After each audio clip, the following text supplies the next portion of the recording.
बात ये है 1975 के अंदर इंदिरा जी जो है ना उस समय भारत की प्रधानमंत्री थी। उनके समय में देश में आपातकाल की घोषणा कर दी गई थी।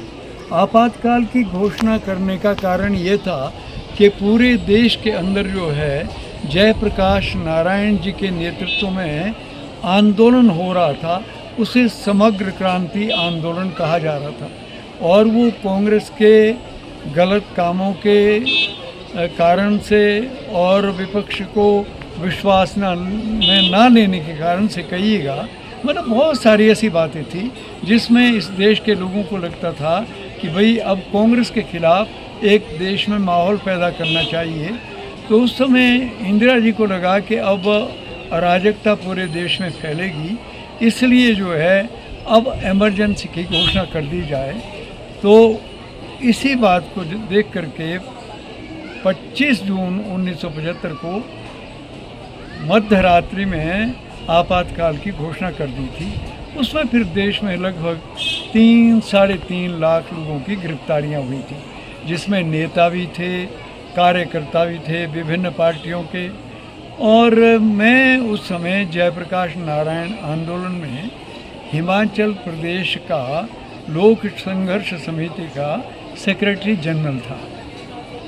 1975 की बात है। तो मेरी गिरफ्तारी जो है वो शिमला में जब मैं भाषण दे रहा था 26 जून को सुबह 1975 को, तो उस समय हुई थी 26 जून को, और हमें नाहन जेल ले गए थे।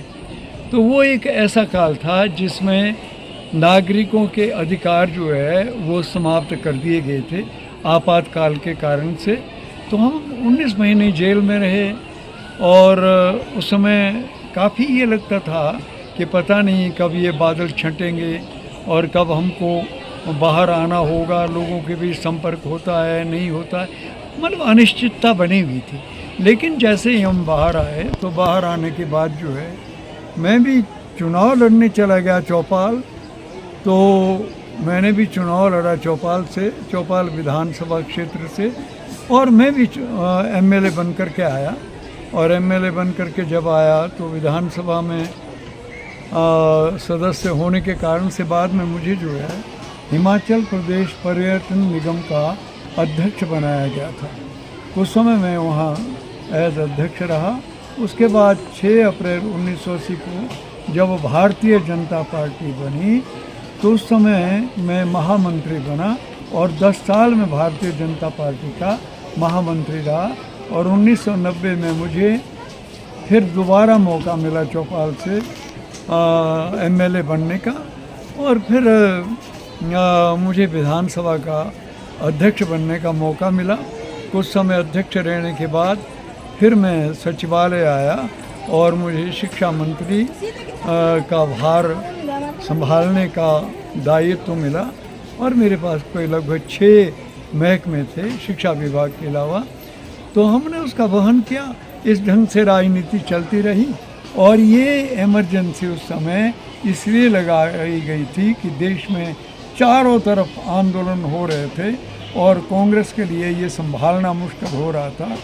तो इंदिरा जी ने सोचा कि भाई अब ये अराजकता न हो जाए, एक ऐसा उपाय किया जाए। उसमें मध्य प्रदेश से शुक्ला जी होते थे, बंगाल से एक कांग्रेस के बड़े लीडर थे और सुप्रीम कोर्ट के वकील भी थे वो। तो ऐसे से लोग, अर्जुन सिंह जी मध्य प्रदेश से थे, ऐसे से लोगों ने इंदिरा जी को ये सलाह दी कि इमरजेंसी लगाई जाए। लेकिन आज भी लोगों का मानना ये है कि वो ज़रा ज़्यादा सख्त कदम था। अगर वो न उठाया जाता तो शायद ज़्यादा ठीक होता। लेकिन उसके पश्चात जो है फिर ऐसे हालात आए कि वो इमरजेंसी समाप्त करनी पड़ी। और फिर 19 महीने के बाद और फिर लोगों ने चुनाव लड़े, उसमें सब कांग्रेस के लोग हार गए, इंदिरा जी भी हार गई थी। फिर उसके बाद 1-2 साल के बाद जो है जब दोबारा चुनाव हुए तो उसमें बहुमत के साथ इंदिरा जी दोबारा आ गई। इस ढंग का ये वातावरण था। तो बाकी इतिहास में सारी चीज़ें दर्ज हैं, लेकिन बच्चों को ये पता लगना चाहिए कि देश के अंदर पहली दफ़ा जो है देश की आज़ादी के बाद जो है, जब 1947 में आज़ाद हुआ था देश, उसके ठीक 28 साल के बाद एमरजेंसी की घोषणा हुई थी। एमरजेंसी का मतलब ये होता है कि उसमें आम नागरिकों के जो आम अधिकार होते हैं वो भी कुछ समय के लिए निलंबित रहते हैं, वो कोई उसमें कुछ कह नहीं सकते हैं।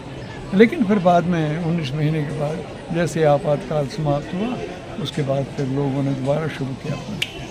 नहीं, देखिए, जहाँ तक जेल का प्रश्न है, हम कोई ऐसे अपराधी तो थे नहीं, ये तो हम तो राजनीतिक कैदी थे, तो हमारे साथ व्यवहार तो ठीक था। देखिए, केंद्रीय कारागार नाहन में व्यवहार ठीक था, लेकिन समस्या ये थी कि खाने पीने की व्यवस्था वो नहीं थी जो कम से कम एक मतलब राजनीतिक कैदी के लिए होनी चाहिए। उसमें फिर कुछ हमें थोड़ा सा जोर दे करके सरकार को कहना पड़ा, फिर थोड़ा बहुत संशोधन करके कुछ ना कुछ, बाकी तो फिर जेल होती है, बाहर तो देख नहीं सकते हैं। तो वो समय निकाला हमने और बड़ा मस्ती के साथ समय निकाला, और वहाँ विचार करते रहे कि जब जेल से छूटेंगे, चुनाव होने, उस समय चुनाव की रूपरेखा कैसे बननी चाहिए, क्या कहा जाएगा, लोग सहयोग देंगे क्या नहीं देंगे। लेकिन लोगों ने भरपूर सहयोग पूरे देश में दिया, तो उसका लाभ भी हुआ है। और वो एक ऐसा परिवर्तन था, क्योंकि 1975 से तो पहले देश में सिर्फ कांग्रेस ही कांग्रेस थी। बहुत सारे लोग तो ये भी नहीं जानते थे कि कांग्रेस पार्टी या कि गवर्नमेंट है। कईयों को तो यही लगता था कि गवर्नमेंट का टिकट होता है, पार्टी का नहीं। मतलब इतने सीधे लोग हुआ करते थे उस समय। लेकिन इस एमरजेंसी ने लोगों को जागृत किया और लोगों में अवेकनिंग आई। फिर लोगों को पता लगने लगा कि दूसरी पार्टियां भी होती है। जब चुनाव होता है तो पार्टियां चुनाव लड़ती है, फिर जिसको ज़्यादा वोट मिलते हैं वो सत्ता में आते हैं, वो सरकार बनाते हैं। इस ढंग का माहौल था और वो बीत गया। उसके कई सबक भी है, और उससे देश की राजनीति ने सबक भी सीखे कि क्या एमरजेंसी लगाना ठीक था या नहीं था। तो उसमें विभिन्न प्रकार के मत आज भी है। तो हमारा ये मानना है कि मेरा ख्याल है कि वो शायद ज़्यादा सख्त कदम था उस समय। अगर और भी कुछ मतलब सख्त कदम उठाए जा सकते थे, आपातकाल की घोषणा ना होती, तो शायद कांग्रेस की इतनी आलोचना ना होती और वो सत्ता से अलग भी ना होती। इस तरह का समय था।